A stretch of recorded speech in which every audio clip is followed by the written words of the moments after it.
하나님께서 우리를 언약 안으로 부르실 때 하나님의 뜻을 우리에게 알게 하시고 또 우리가 그 하나님의 뜻을 따라 기도할 수 있도록 은혜의 방편을 허락하여 주셨습니다.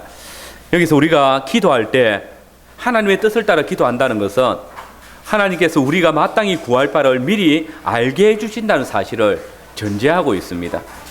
그런 의미에서 우리 주님께서 너희가 무엇이든지 내 이름으로 구하면 아버지께서 들으실 것이다 라는 이 말씀에 이미 이제 너희가 나를 통해서 하나님의 뜻이, 하나님의 언약이 무엇인지 알았으니 무엇이든지 구하라 라는 그런 명령입니다. 이것이 우리가 지난 시간에 야고보서 말씀을 통해서 대독되어졌던 엘리야의 기도를 통해서 잘 드러났습니다. 즉 엘리야가 성경 말씀을 통해서 알게 되어진 그 하나님의 뜻을 따라 기도할 때에 하나님께서 하늘의 문을 닫기도 하시고 열기도 하셨다는 사실을 통해서 정말 우리가 무엇이든지 주의 뜻대로 구하면 하나님께서 들으신다는 그 사실을 알게 된 것입니다. 그러면 여러분, 우리가 하나님의 뜻을 따라 기도해야 한다 하면 어떻게 하나님의 뜻을 알 수 있습니까? 여기에 대해서 우리 교리문답은 너무나 정확하게 답을 주고 있습니다. 이 교리문답 99문답을 한번 보십시오. 거기 보면 하나님의 전체 말씀이 우리의 기도에 관한 지침이다 라고 합니다. 우리가 하나님의 말씀, 성경을 바르게 안다면 그때 언제든지 주의 뜻대로 무엇이든지 구할 수 있다는 것입니다. 그러나 우리가 얼마나 부족합니까? 주님의 말씀을 조금 전에 듣고도 쉬 잊어버리는 그런 죄인들이 아닙니까? 이런 우리가 이 주님의 말씀 전체를 기억하고 또 그것을 따라 바르게 기도한다는 것은 참으로 어려운 일처럼 여겨지지 않습니까? 그러나 여러분, 너무 걱정하지 마십시오.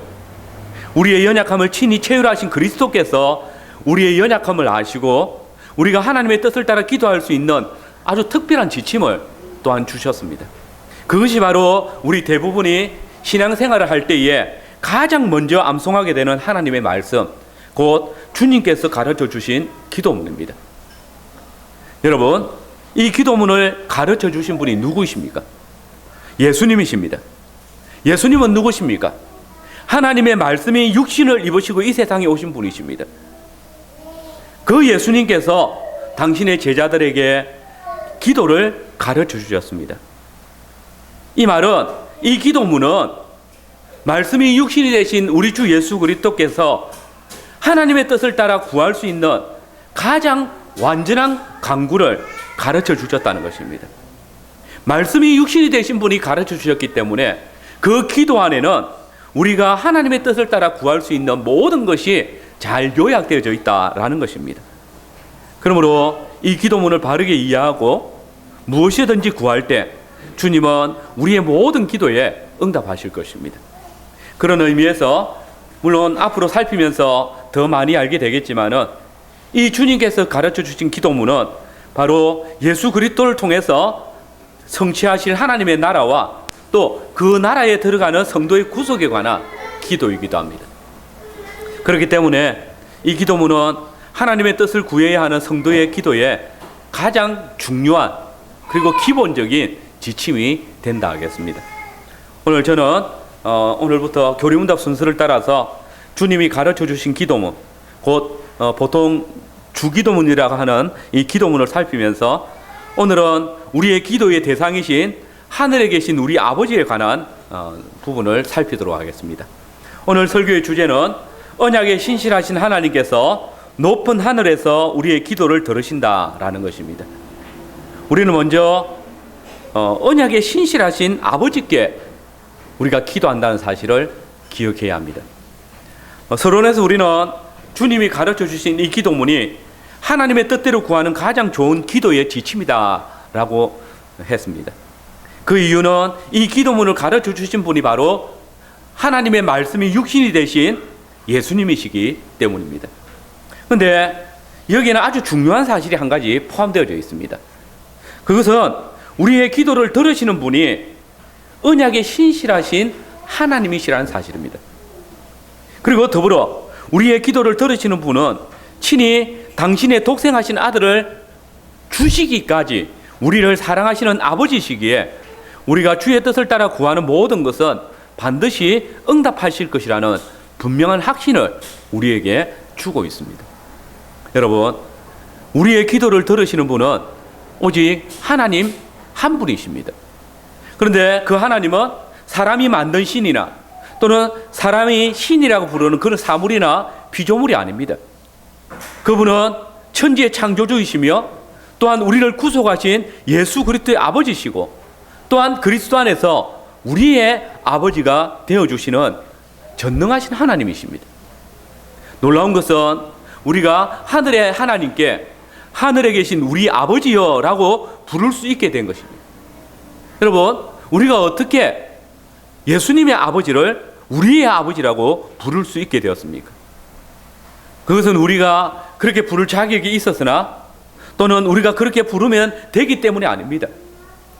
이 호칭은 오직 근본 하나님의 본체이시고 하나님의 유일한 독생하신 아들이신 예수 그리스도만이 부를 수 있는 호칭입니다. 그런데 여러분, 그 하나님의 독생하신 아들께서 우리에게 기도를 가르치실 때 우리에게 당신의 아버지 하나님을 우리의 아버지라 부르도록 허락해 주셨습니다. 하늘에 계신 우리 아버지요. 사실 우리는 기도문으로 이 주기도문으로 기도를 할 때 이 머리말을 생각 없이 엎조릴 때가 참 많을 것입니다. 그러나 여러분, 우리가 이 주기도문의 머리말, 곧 하늘에 계신 우리 아버지여라는 이 말씀의 의미를 바르게 안다면 하나님의 구속사적인 그런 진전을 맛보게 될 것입니다. 여러분, 구약시대의 성도들은 기도할 때에 하나님을 아버지라고 부르지 못했습니다. 구약 성경에서 이스라엘 백성들이 하나님을 부를 때는 주로 하나님 또는 야훼 또는 주님이라고 그렇게 불렀습니다. 혹 오늘 교회가 하나님을 아버지라고 부르는 것은 바로 신약적인 개념이 강한 것입니다. 물론 구약에서 하나님을 아버지라 부르는 것이 전혀 안 나오는 것은 아닙니다. 구약에서도 하나님께서 이스라엘의 아버지로 또 이스라엘이 하나님의 자녀라 그렇게 불려졌습니다.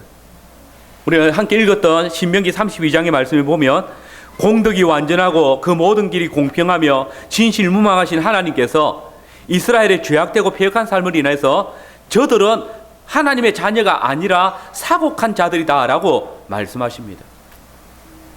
이스라엘 백성들이 하나님의 자녀가 되어져야 할 것인데 그들이 패역한 삶을 인해서 그 죄악된 삶을 인하여서 하나님의 자녀가 되지 못한다라고 말씀하시는 것입니다. 그리고 6절에 보면 우매무지한 백성아 여호와께서 이같이 보답하느냐 그는 너를 얻으신 너희 아버지가 아니시냐 너를 지으시고 세우셨다라고 말씀합니다. 즉 이스라엘은 야훼 하나님의 자녀들임에도 그들이 패역하고 죄악된 삶을 살아감으로써 하나님의 자녀가 아닌 사곡한 자들이 되어졌고 하나님께서는 내가 너희의 아버지인데 어찌 너희가 이렇게 내게 보답하느냐 그렇게 말씀하고 계시는 것입니다. 여기 보시면 하나님께서 이스라엘을 얻으셨다라고 합니다. 하나님이 이스라엘을 낳으셨다라는 말입니다. 그런데 아들은 아버지를 닮기 마련입니다. 그런데 이스라엘의 아버지는 어떻습니까? 그는 반석이시니 그 공덕이 완전하고 그 모든 길이 공평하며 진실무망하시다라고 공의로우시고 정직하시다라고 그렇게 말합니다. 그런데 그 자녀된 이스라엘은 야훼 하나님을 향하여서 악을 행하는 흠이 있는 사곡한 자들이고 또 죄악되고 패역한 삶을 살아가는 자들입니다. 여기서뿐만 아닙니다. 이사야 64장 8절에 보면 여호와여 주는 우리 아버지시니이다. 우리는 진흙이요 주는 토기장이시니 우리는 다 주의 손으로 지으신 것이라 라고 선언합니다. 여기서도 하나님께서는 이스라엘이 하나님의 지으신 하나님의 자녀다라고 그렇게 말합니다. 말라기 2장 10절에 역시 우리는 한 아버지를 가지지 아니하였느냐 한 하나님이 지으신 바가 아니냐라고 증거하고 있습니다. 즉 이 모든 본문들은 하나님께서 자기 백성을 지으신 그 사실과 그리고 얻었다라는 사실 구속하신 역사를 근거로 해서 하나님께서 이스라엘의 아버지가 되신다 이스라엘이 하나님의 자녀가 된다라고 그렇게 선언하고 계시는 것입니다. 창조주 하나님께서는 자신의 형상으로 지음받은 사람을 또 인간이 타락해서 그 형상을 잊어버렸지만은 그 형상을 회복한 하나님의 백성들에게 나의 자녀다, 하나님의 자녀다, 아들이다, 그런 칭호를 주시는 것입니다. 하나님의 형상으로 창조되어지고 하나님께서 나온 자들은 다 하나님의 아들이라 불려지고 또 그렇기 때문에 하나님을 아버지라 부를 수 있도록 그렇게 허락되어지는 것입니다. 그러나 여러분, 우리가 잘 알고 있는 것처럼 구약시대의 백성들은 온전한 구속을 누리지는 못했습니다. 구약 백성들이 누린 것은 그리스도 안에서 주어질 그림자만을 보았을 뿐입니다. 이 모든 구속의 사역의 완성은, 재창조의 사역은 오직 하나님의 독생하신 아들 예수 그리스도 안에서만 성취되어집니다. 그리스도께서는 십자가의 죽음과 부활을 통해서 우리를 하나님의 백성으로 재창조했습니다. 우리의 죄악을 도말하사 하나님의 의를 우리에게 전가시켰습니다. 그리고 그 예수를 구주로 믿는 자들을 하나님께서는 하나님의 자녀라 일컬어 주셨습니다. 영접하는 자, 곧 그 이름을 믿는 자들에게는 하나님의 자녀라 칭하여 주시는 것입니다. 그리고 우리에게 양자의 영을 더하여 주셔서 하나님의 양자라고 그렇게 말씀하시는 것입니다. 이를 바울은 로마서 8장 15절에서 너희는 다시 무서워하는 종의 영을 받지 아니하였고 양자의 영을 받았으므로 하나님을 향하여서 아바 아버지라 부르짖는다라고 그렇게 선언했습니다. 예수님께서는 당신에게 나온 백성들에게 하나님을 아바 아버지라 부르도록 인도하십니다. 예수님을 통해서 하나님의 형상으로 새롭게 창조되어진 모든 성도들은 하나님께 나아가서 그분을 아버지라고 당당하게 부를 수 있도록 허락되어진 것입니다. 그래서 오늘 교회는 하나님을 아버지라 그렇게 부릅니다. 옛 언약 백성들이 가졌던 두렵고 떨리는 마음뿐만 아니라 더욱 친근한 마음으로 하나님께 나아가고 하나님을 우리의 아버지라고 부를 수 있게 된 것입니다.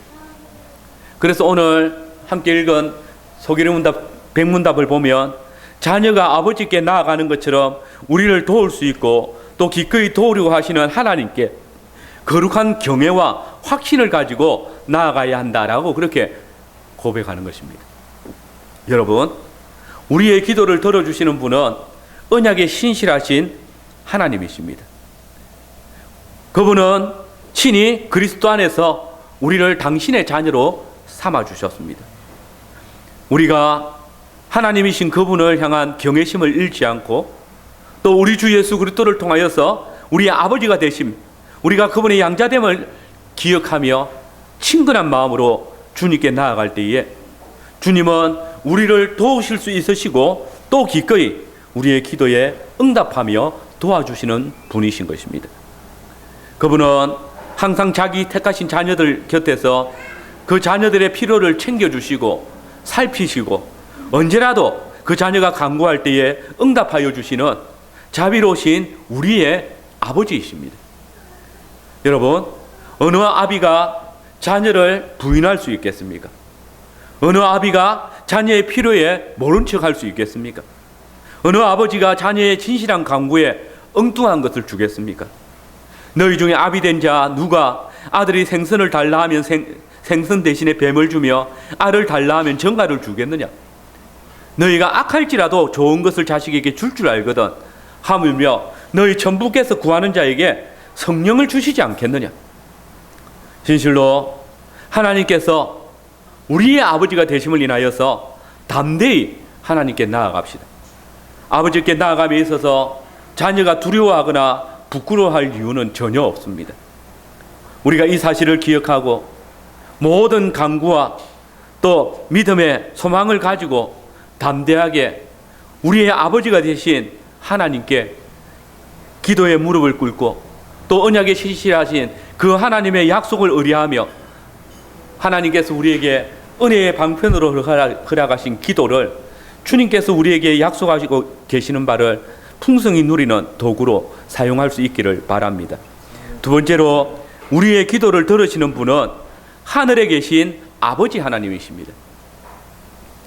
오늘 기도 서문에 보면 우리의 아버지는 하늘에 계시다라고 말합니다. 우리 성경의 이 하늘이란 말은 지금 우리가 눈으로 보는 이 하늘을 말하고 있지 않습니다. 지역 기도회 때 배운 것처럼 하나님께서 창조하신 하나님의 거하시는 하늘을 말합니다. 성경은 주로 하늘이라고 할 때에 셋째 하늘을 부르기도 하고 또 우리가 흔히 천국으로 부르는 곳을 의미합니다.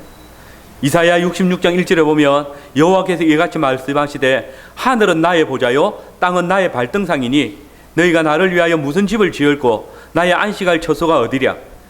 하나님께서는 그 하늘을 나의 보좌라고 그렇게 말씀하시는 것입니다. 일반적으로 아버지와 자녀들 사이에는 밀접한 관계가 있습니다. 이 세상에서 부자 관계만큼 친밀한 관계도 없습니다. 그런데 하나님께서는 당신과 우리의 관계를 부자 관계, 곧 하나님과 우리의 관계를 이렇게 친밀한 관계라고 설명해 주고 계십니다. 하나님께서 우리의 아버지가 되십니다. 아버지라는 이름보다 우리가 하나님을 더 친근하게 부를 수 있는 이름이 또 있을까 싶습니다. 그런데 여러분, 우리가 이 이름을 부를 때, 이해할 때에 극히 조심해야 할 것이 있습니다. 하나님과 우리와의 밀접한 관계를 말할 때 하나님이 나와 부자 관계이기 때문에 우리와 같이 되셨다, 또는 나와 나란히 되었다, 그렇게 이해해서는 안 되는 것입니다. 오늘날 이 세대 간의 계층이 무너졌습니다. 부모와 자녀의 관계가 변질되어졌습니다. 자녀들이 부모들을 존경해야 할 만큼 그렇게 존경하지 않습니다.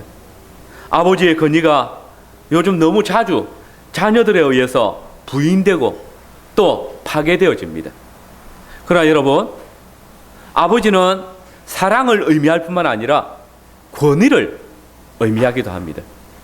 그렇기 때문에 우리는 하나님 아버지 앞에 아버지에 대한 잘못된 이해를 가지고 나아가지는 말아야 할 것입니다. 우리는 하늘에 계신 우리 아버지의 그 큰 권위를 고백해야 합니다. 그래서 크게 경외하는 마음을 가지고 하나님 앞에 나아가야 합니다. 하나님께서는 우리의 아버지십니다. 그러나 그분은 땅의 아버지가 아니라 하늘에 계신 한없는 위엄을 가지신 하나님이십니다. 솔로몬 왕이 성전을 완성한 후에 봉헌했을 때 드린 기도의 내용을 기억하십니까? 그는 이렇게 말했습니다. 이스라엘의 하나님 여호와여, 천지에 주와 같으신 신이 없나이다. 하나님이 참으로 사랑과 함께 땅에 거하리이까? 하늘과 하늘의 하늘이라도 주를 용납하지 못하겠거늘 하물며 내가 건축한 이 전일이이까?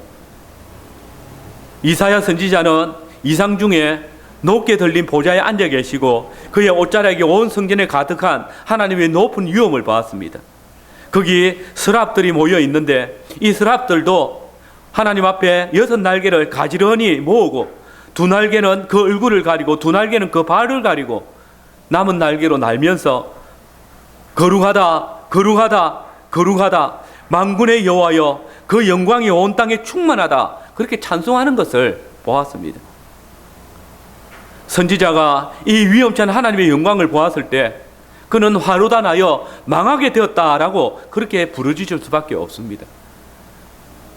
하늘에 계신 우리 하나님은 친근하신 우리의 아버지시지만 높은 위엄에 계신, 영광 중에 계신 지극히 거룩하신 하나님이시라는 사실을 기억해야 합니다. 우리 하나님께서는 분명 위엄 가운데 계시고 거룩하시고 존귀하신 하나님이십니다. 그분 앞에 마음대로 나아가는 것은 생명을 거는 것과 같습니다.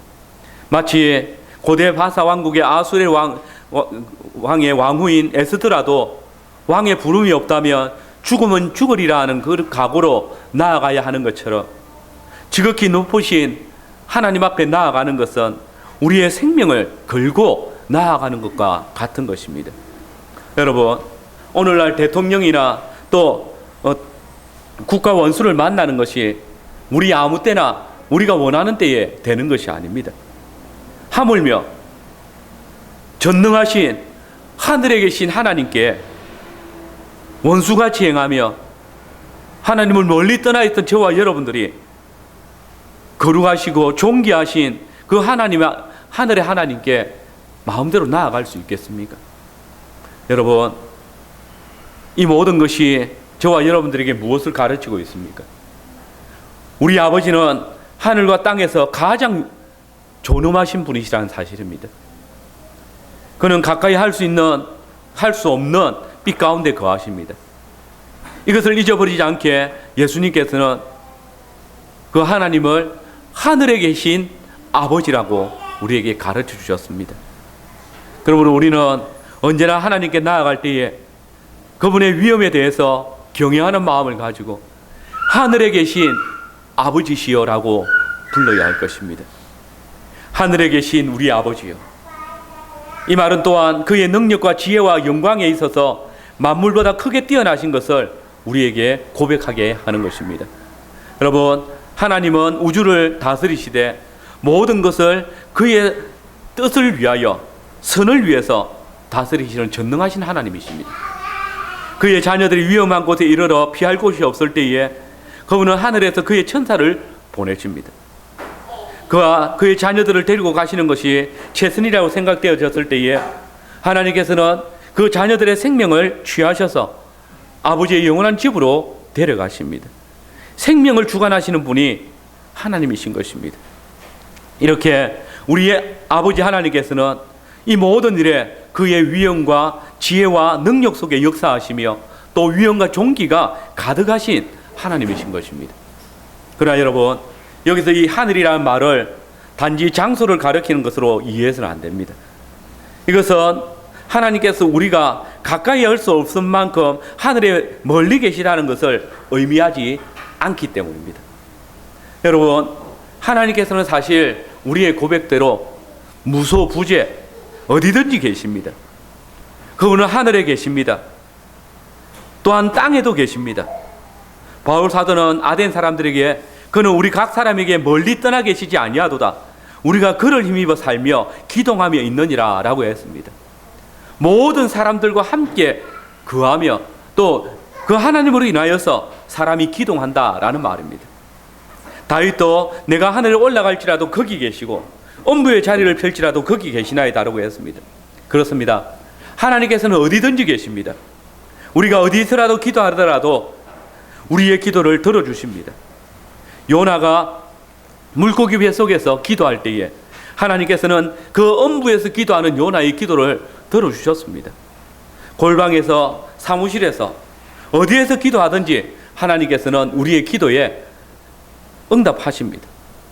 여러분, 예수님께서는 우리에게 하나님을 하늘에 계신 우리 아버지라고 가르쳐주고 계십니다. 여러분, 우리 아버지가 하늘에 계시다는 이 고백은 어떤 면에서 하나님의 자녀된 우리에게 놀라운 위로를 주지 않습니까? 만약 우리 아버지가 이 세상 어느 곳에 자리를 잡고 계시다면 우리가 우리 아버지께 나아갈 때에 얼마나 힘이 들겠습니까? 한국에 계시면 좀 낫지만은 미국에 계시다면 한국에 있는 우리가 미국까지 건너가는 일은 참으로 험하고 먼 길이 될 것입니다. 어쩌면 그 가는 길이 막힐 수도 있을 것입니다. 그러나 여러분, 그분은 하늘에 계시기 때문에 우리가 그분에게 나아가는 일에 있어서 막힘이 없습니다. 산과 바다가 장애가 되지 않습니다. 그가 하늘에 계시기 때문에 어느 때든지 어느 곳에서든지 우리는 우리 아버지의 이름을 부를 수가 있습니다. 감옥이 그를 접근하는 길을 가로막지 못했습니다. 바울과 실라는 감옥에 있으면서도 하나님께 기도하고 찬송할 수 있었습니다. 하늘에 계신 우리 아버지는 또한 그들의 기도를 들으셔서 천사를 보내셨습니다. 종종 어떤 분들은 하나님께서 나의 기도의 길을 막으셨다라고 불평하는 것을 보게 됩니다. 그러나 여러분, 이것은 거짓말입니다. 하늘에 계신 아버지께 나아가는 길은 언제나 열려 있습니다. 그분은 당신의 백성들이 어느 곳에서든지 어떤 환경에서든지 나아올 수 있도록 하늘의 문을 열고 우리를 살피시고 계십니다. 우리의 안고 일어섬을 주목하고 계십니다. 기도의 문이 막힌다는 것은 하나님 편에서의 책임이 아니라 우리가 스스로 하나님께 나아갈 문을 닫아놓고 있기 때문에 그런 것입니다. 여러분, 하나님께서는 우리가 어떤 환경에서든지 어떤 곳에서든지 아버지와 교제를 즐길 수 있도록 하늘에 계십니다. 하늘에 계신 우리 아버지와의 교제는 그리스도인으로서는 무한한 보배입니다. 우리가 하나님께 우리에게 걸어가기를 원하시는 그 길로 나아가는 이상 결코 그 문은 닫혀 있지 않을 것입니다. 그런데 여러분, 우리는 성경에서 성소의 여러 형태들을 살펴볼 수 있습니다. 최초의 성소는 우리가 잘 아는 대로 에덴 동산에 있었습니다. 보십시오. 하나님께서는 이 동산에서 당신의 백성들을 만나시고 교제하셨습니다. 노아 시대의 아라산에서 또 모세와는 시내산에서 또한 성막과 성전에서 하나님께서는 당신의 백성들을 만나시고 또 교제하셨습니다. 이런 성소들의 가장 큰 특징이 무엇입니까? 바로 그곳에 하나님께서 임재하신다는 것입니다. 성소는 하나님께서 임재하셔서 우리의 왕으로서 우리를 다스리시며 보호하시고 지키심을 보여주는 곳입니다. 그리고 인간은 이 성소에서 하나님을 예배합니다. 하나님 나라의 복은 바로 이 성소로부터 시작해서 흘러내리는 것입니다. 여러분, 하나님께서는 바로 참된 성소, 곧 오늘 이 교회의 예배 가운데 자정하셔서 우리를 다스리시고 이 하나님 나라의 모든 구속의 복들을 허락하여 주십니다. 하나님의 성소로 나와서 하나님께 참으로 예배하는 자들에게 하나님께서는 당신의 성소로부터 흘러나오는 참 생명과 안식의 복을 베풀어 주십니다. 오늘 우리가 함께 읽은 소기문답 백문답은 성부 하나님께서 우리를 언제라도 도와주실 능력이 있다라고 했습니다. 우리 아버지 되시는 하나님께서는 다른 이방 신들처럼 어떤 건물에 갇혀 계시는 분이 아닙니다. 있던 다른 신들처럼 우리가 외치고 또 자기를 상해서 그분에게 어떤 정성을 기울여야 겨우 나타나시는 분이 아닙니다. 우리 하나님께서는 심지어 자신의 손으로 지으신 건물 성전에서도 갇혀 있지 않으십니다. 우리 하나님께서는 하늘 성소에서 온 우주 만물을 주관하시고 당신의 교회를 통치하시는 분이십니다. 말씀으로 천지를 창조하시고 당신의 백성을 아끼시고 사랑하시는 분이십니다. 그러므로 우리가 하늘에 계신 우리 하나님께 기도할 때에 하나님께서 그 하늘에서 막힘없이 우리와 교제하시고 우리의 간구하는 바를 들으시고 도와주실 수 있는 능력을 또 근세를 가지고 계시다는 사실을 잊지 마십시오. 오늘 우리가 하늘에 계신 우리 아버지여라고 부를 때에 주님은 이미 하늘에서 우리의 기도를 들으십니다. 하나님께서 우리의 모든 기도에 듣고 계시다는 사실을 확신한다면 매주일 이런 확신 가운데에서 하늘의 보좌, 곧 예배의 자리로 나오고 또 하나님께 그 하나님의 뜻을 따라 기도함을 통해서 하늘의 성소로 나아갈 수 있는 것입니다. 그래야 할 때에 하늘에 계신 우리 아버지께서는 우리의 예배와 기도를 받으시고 당신의 보좌로부터 참 생명과 안식의 복을 우리에게 허락하여 주십니다. 그러므로 우리는 하늘에 계신 아버지께 나아가기를 힘써야 합니다. 아버지 집에서 아버지께서 아들에게 주시는 모든 은택들을 누리기 위해서 우리는 하늘에 계신 우리 아버지께 우리의 약속하고 있는 바를 간구하며 또 주께서 우리에게 허락하여 주시는 참 생명과 안식을 간구함으로써 그 하나님과 영원토록 교제할 수 있는 것입니다. 마지막으로 우리 아버지가 되시는 하나님이라고 고백합니다. 주기도문의 머리말은 우리의 기도를 들으시는 하나님을 나의 아버지다라고 말하지 않고 우리의 아버지다라고 말하고 있습니다. 우리 말에는 제가 우리 집사람이라고 말합니다. 제 집사람인데 우리는 복수형을 써서 우리 집사람 또는 우리 엄마, 우리 아버지 이렇게 말합니다. 근데 그래서 이 우리 하늘에 계신 우리 아버지여라고 할 때에 이 말이 별로 이렇게 복수의 의미라는 것을 잘 못 느낄 수 있습니다. 근데 이런 표현은 오직 한국 사람들만이 가지는 독특한 특징입니다. 그러나 헬라어를 비롯한 서방 언어에서는 이 우리라는 단어가 복수로 분명하게 나타납니다.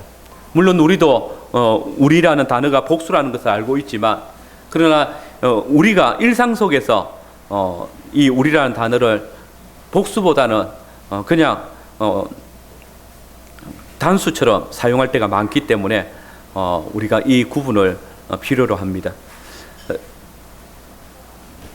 원문에 보면 이 단어는 복수형으로 되어져 있습니다.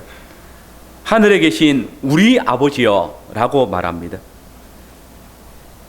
근데 이것은 굉장히 독특한 것입니다. 여러분, 예수님께서 우리에게 이 기도를 가르쳐 주실 때 하늘에 계신 나의 아버지여 라고 가르칠 수 있었습니다. 왜냐하면 예수님만이 하나님의 독생하신 아들이기 때문입니다. 근데 여러분, 예수님께서는 하늘에 계신 당신의 아버지 하나님을 나의 아버지께 기도하라고 우리에게 가르쳐 주시지 아니하시고 하늘에 계신 우리 아버지여라고 고백하라고 가르쳐 주십니다. 우리의 기도의 대상이 되시는 하나님이 개인의 아버지가 아니라 교회의 아버지이심을 분명히 가르쳐 주신 것입니다. 오늘 한국 교회는 개인주의 영향으로 교회의 공동체성을 상실해 가고 있습니다. 이 공교회성이 사실은 거의 없습니다. 신앙생활을 하든지 또는 예배의 예전을 보더라도 공교회성을 찾아보기가 참 힘듭니다. 신앙생활에 있어도 뭐든지 개인적으로 하려는 경향이 많습니다. 개인만 하나님 앞에 바로 서면 되고 나만 또 내 가족만 잘 되면 된다고 그렇게 생각하고 신앙생활을 합니다. 오늘 함께 예배드리는 성도들이 한 언약 공동체이고 한 하나님의 백성으로 하나님께 나아간다는 생각을 그렇게 하고 있지 않는 것 같습니다. 그래서 자기 중심의 신앙생활을 많이 합니다. 예배 중에서도 다른 찬송들보다 특성을 중요하게 여기고 찬양대만 찬양을 하는 순서를 마련해 두는 것도 한 주님의 몸으로서 교회가 언약 공동체로서의 우리를 생각하지 못하고 있는 그런 어리석음입니다. 그러나 여러분, 찬송은 온 교회가 함께 하나님께 우리의 구속을 노래하는 것입니다. 어느 누구에게 특권으로 주어진 것이 아니라는 말입니다. 그래서 찬송은 온 회중이 우리를 구속하신 왕께 송축하며 나아가는 것이라는 사실을 인식할 때에 특송이나 또는 어떤 한 무리에 따로 찬송을 하는 것은 음이 금해지는 것입니다. 또 구원론에 있어서도 한국 교회는 예수천당 불신지옥이라는 표 아래 오직 개인적인 구원에만 익숙해 있습니다.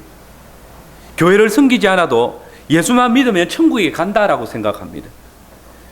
교회가 모든 성도의 어머니로서 구원의 모태임을 상실한 자들이 많은 것입니다. 교회를 통해서 우리의 구원이 이루어지고 교회 안에서 우리가 온전한 구원을 이루어간다는 사실을 잊어버리고 있습니다. 그래서 자신만 바라보고 개인적인 구원을 위해서 자기만 신앙생활을 잘하면 된다고 생각하는 성원들이 많습니다. 이것은 중직자들도 마찬가지입니다. 직분자로 세움을 받았을 때 교회를 돌아보며 또 교회를 진리의 길로 인도하는 것이 직분자들의 소명인데 오직 자기 자신 그리고 자기 가정만을 신경 쓰고 그 일을 위해서만 기도하는 직분자들이 수없이 많은 현실입니다. 그러나 여러분, 우리의 구원은 우리 개인에게 있지 아니하고 교회의 머리이신 그리스도 안에, 그리스도의 몸된 교회 안에 있다는 사실을 잊지 마십시오. 그러므로 성도는 주님의 몸된 교회 안에서 두렵고 떨림으로 주의 구원을 이루어 가야 합니다. 이 두렵고 떨림으로라는 말에는 우리가 홀로 두렵고 떠는 것이 아니라 그리스도의 몸의 지체로서 함께 세워갈 그 교회를 위해서, 교회 안에서 하나님의 말씀 앞에서 우리의 구원을 위하여서 두렵고 떨림으로 살아가는 것입니다. 교회를 떠나서 예수님을 믿는다고, 교회를 떠나서 신앙생활을 잘한다는 것은 그리스도의 구원을 이해하지 못하는 것입니다. 그리스도의 몸의 지체로 부르심을 받았다는 사실을 깨닫지 못하는 것입니다. 예수님께서는 당신의 구원을 주의 몸된 교회 위에, 그리고 직분자들에게 이것을 맡기셨습니다. 그렇기 때문에 성도는 교회를 중심으로 살아가야 하는 것입니다. 성도의 삶은 개인적인 삶이 아닙니다. 공교회적으로 교회를 위해서 살아가야 합니다. 왜냐하면 이 교회 안에 우리의 구원이 있기 때문입니다. 이 교회를 떠나서 우리에게 어떤 구원과 생명도 주어지지 않는다는 사실을 잊지 마십시오. 뿐만 아니라 오늘 우리가 배우는 기도에 관해서도 개인적인 기도가 우선될 때가 있습니다. 하나님 앞에서 개인적인 기도로만 나아가는 경우가 많은 것입니다. 특히 예배 가운데 드려지는 기도마저도 공교회적인 기도가 되지 못할 때가 있습니다. 이런 개인주의적인 성향들이 오늘 한국교회에 팽배한 것은 교회의 역사가 우리에게 가르쳐주는 그런 전통적인 예전에 대한 거부감으로 말미암아 나타나는 것입니다. 함께 하나님 앞에 예배하고 함께 하나님 앞에 기도하는 교회가 한 그리스도의 몸이라는 사실을 깨닫지 못하고 자기가 예배하고 자기만 기도할 수 있는 그런 시간들을 찾는 것입니다. 그러나 여러분, 교리문답 백문은 이 우리 아버지라는 표현을 우리로 다른 성도들과 함께 기도할 것을 의미한다고 말하고 있습니다. 그리고 웨스트민스터 신앙고백서 21장 종교적 예배에서도 기도는 개인이 하는 것이 아니라 예배의 한 부분으로서 공적으로 드려지는 것이다 라고 고백하고 있습니다. 물론 개인 기도가 중요합니다. 그러나 모든 성도가 함께 우리의 소원을 하나님께 아뢰는 공동 기도문도 중요합니다. 그래서 성도는 주의 나라와 그의 의를 위해서 먼저 기도해야 하는 것입니다. 우리가 함께 아버지께 나아가는 것이기 때문에 나의 소원만이 아니라 우리의 소원을 아뢰는 것이 중요합니다. 주의 나라인 주의 교회의 소원을 이루기 위해서 기도하는 것이 우리의 기도에서 중요한 것입니다. 우리 교회가 매일 각 개인 기도뿐만 아니라 매주간 우리 교회와 고신교회, 한국교회 전체를 위해서 기도하고 있습니다. 이것은 대외적으로 보이기 위해서 주보에 실리거나 또 기도하고 있다고 공고하는 것이 아닙니다. 우리는 이 기도 제목을 따라서 자신뿐만 아니라 주님의 교회를 위해서 기도하는 것입니다. 바로 여기로부터 주님의 몸된 교회로부터 우리의 생명이 시작되어지고 교회 안에서만 우리의 안식이 주어지기 때문입니다. 기억하십시오. 교회가 무너진다는 것은 바로 나의 생명이 위협을 당한다는 것입니다. 교회 없이 나는 없습니다. 주께서 우리를 부르실 때 그리스도 안에서 우리를 택하여 불러주셨습니다. 그러므로 교회 밖에서 자신의 생명을 누릴 수 있다고 생각하는 것은 큰 착각입니다. 그럼에도 불구하고 오늘 교회에서 교회를 위한 기도가 점점 줄어들고 있습니다. 자기의 개인에 대한 그리고 자기 가족에 대한 기도만이 늘어나고 있습니다. 그러나 우리는 교회 아버지가 되시는 하나님 앞에서 함께 나아가야 합니다. 나의 소원뿐만 아니라 우리의 소원을, 나의 죄악뿐만 아니라 우리의 죄악을 가지고 주님 앞에 나아갈 수 있어야 합니다. 왜냐하면 하나님은 나의 아버지일 뿐만 아니라 우리의 아버지이시기도 하기 때문입니다. 성도 여러분, 오늘 예수님께서는 당신의 제자들에게 기도를 가르쳐 주시면서 하늘에 계신 하나님은 우리의 아버지시다라고 가르쳐 주십니다. 원래 예수님만이 하나님을 아버지라고 부를 수 있었지만은 예수님께서는 당신 안에서 우리도 하나님을 아바 아버지라 부를 수 있도록 인도하여 주셨습니다. 여러분, 하나님은 교회의 아버지십니다. 하나님은 그리스도 안에 있는 우리 모두의 아버지십니다. 우리는 그리스도 안에서 하나님의 자녀요, 형제요, 자매들입니다.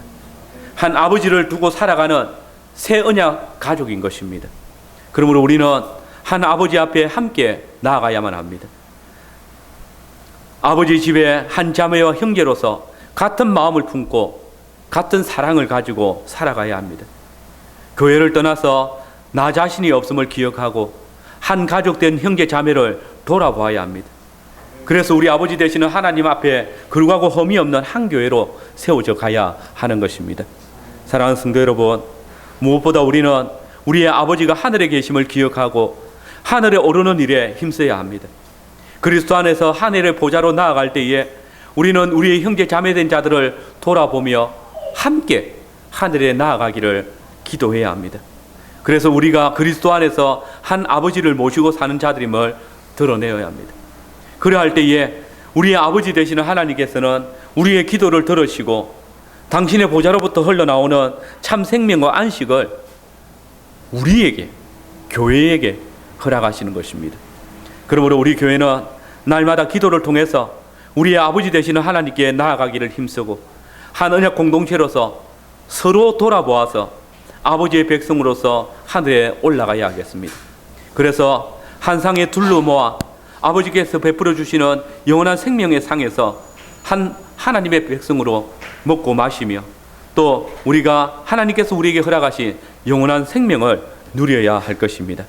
한 주간도 그리스도 안에서 함께 하늘에 오르시고 또 기도를 통해서 함께 하나님의 보좌 앞으로 나아가는 모든 성도들이 되시기를 바랍니다. 아멘.